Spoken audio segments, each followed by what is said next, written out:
হবিগঞ্জের নবীগঞ্জ উপজেলার বাচকাসারা হাজীবাড়ি কর্তৃক ইন্সপায়ার ফাউন্ডেশন ইউকের প্রতিষ্ঠাতা চেয়ারম্যান আব্দুল মতিনের পিতা আব্দুল হান্নানের পরিবারের পক্ষ থেকে শীতবস্ত্র বিতরণ করা হয়েছে। হবিগঞ্জ প্রতিনিধি সেলিম উদ্দিন জানান, রবিবার বিকেলে হবিগঞ্জ উপজেলার কুরশী ইউনিয়নের বাচকাসারা হাজীবাড়ি কর্তৃক অসহায় শীতার্তদের মাঝে এই শীতবস্ত্র বিতরণ করা হয়। শীতবস্ত্র বিতরণকালে অতিথিরা বলেন, দরিদ্র অসহায় মানুষেরা দেশ ও সমাজের অংশ।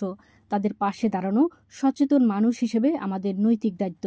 তাই সমাজের বিত্তশালী সহ সকলের উচিত গরিব সুবিধাবঞ্চিত মানুষের পাশে দাঁড়ানো। শীতবস্ত্র বিতরণ শুধুমাত্র অসহায় মানুষের প্রতি করুণা নয়, তাদের পাশে দাঁড়ানো নৈতিক দায়িত্ব। হৃদয়ের মানবতাবোধকে জাগ্রত করে সমাজের সকল সুবিধাবঞ্চিত মানুষের জন্য কাজ করা উচিত। প্রতিষ্ঠাতা চেয়ারম্যান লন্ডন প্রবাসী আব্দুল মতিন এ ধরনের মহতী উদ্যোগ নেওয়ার জন্য ইন্সপায়ার ফাউন্ডেশন ইউকের নেতৃবৃন্দকে ধন্যবাদ জানান। পাশাপাশি সমাজের বিত্তশালীদের নিজ নিজ এলাকার অসহায় মানুষের সাহায্যে এগিয়ে আসার আহ্বান জানান। আগামীতে এ কার্যক্রম অব্যাহত থাকবে বলে তারা আশাবাদী। বাচকাসারা গ্রামের বিশিষ্ট মুরব্বী হাজী আব্দুল হাসিব মেম্বারের সভাপতিত্বে বিশেষ অতিথির বক্তব্য রাখেন বাংলাবাজার বেগম জাহানারা প্রি ক্যাডেট স্কুলের প্রধান শিক্ষক মাস্টার নজরুল ইসলাম, বিশিষ্ট মুরব্বী হাজী আলাউদ্দিন, ইন্সপায়ার ফাউন্ডেশনের বাংলাদেশ প্রতিনিধি ও পরিচালক বুলবুল আহমেদ, আশিদুল ইসলাম চৌধুরী, সাংবাদিক সেলিম উদ্দিন। অন্যান্যদের মধ্যে উপস্থিত ছিলেন কাশেম মিয়া, মৌলদ মিয়া,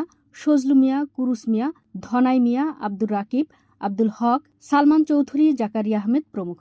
পরিশেষে দোয়া পরিচালনা করেন বাচকাসারা জামে মসজিদের মুয়াজ্জেম হাফেজ কারি তারিকুল ইসলাম।